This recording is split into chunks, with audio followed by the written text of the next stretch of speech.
What's up guys? So as all of you know, the new Pokemon Snap game has finally been released, and I gotta be honest with you, I have had such a hard time putting it down because I mean just look at it, it's gorgeous. Bandai Namco has single-handedly blown me away twice in a row now with these Pokemon spin-off games, and in my opinion has raised the bar for the Pokemon franchise. Now honestly I wasn't all that fazed by Pokken because I mean yes, every Pokemon in the roster looks great, but they really only had to focus on 20 Pokemon give or take. If they didn't look as good as they did, I would have been concerned. But with Pokemon Snap, they have a whopping 214 Pokemon to create, and honestly, they didn't even need to go the extra mile and give Pokemon textures, because I'm sure most people either haven't noticed or don't care. But for me, when I first noticed that Arbok has scales, when I accidentally zoomed in way too much, my jaw dropped. And from that moment on, I zoom into every Pokemon that I find just to see if it has scales or fur, and just gush about how flawless they are.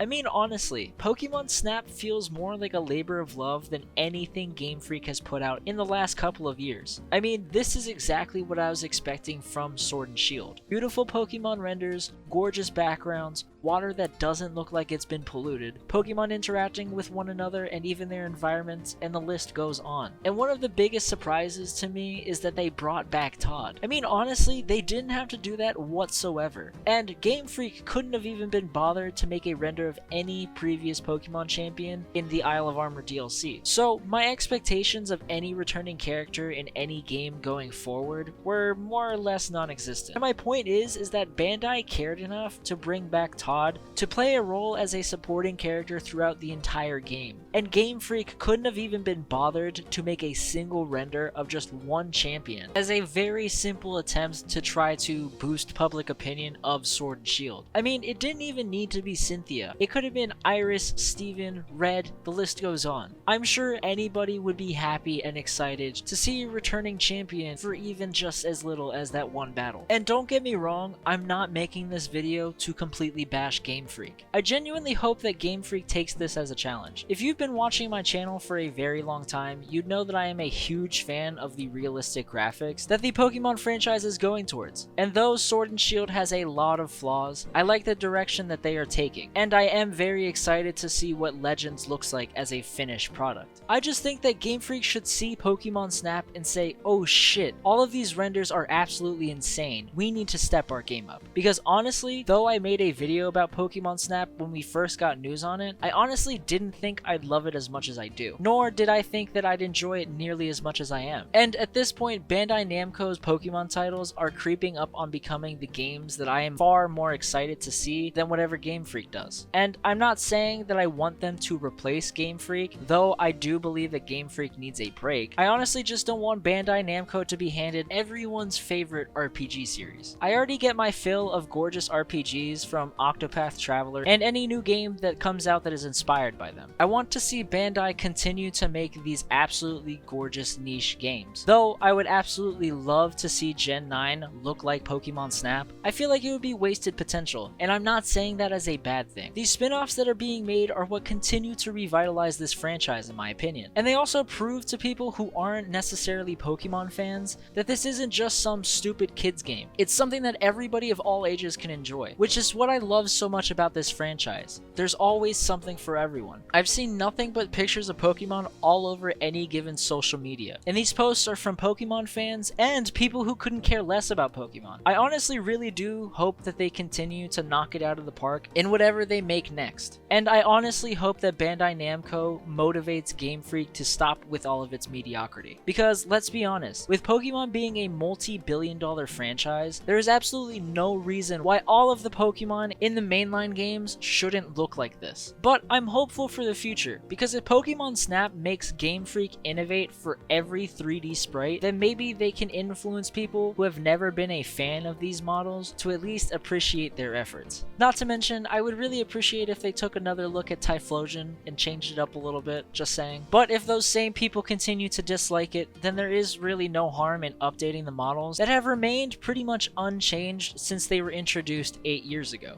But with that being said, do you think that Game Freak will take a page out of Bandai Namco's book, or will they continue to operate as they always have been? Let me know your thoughts in the comments down below. If you enjoyed this video, make sure to leave a like and subscribe. Thank you so much for watching, and hopefully I'll catch you guys in the next one.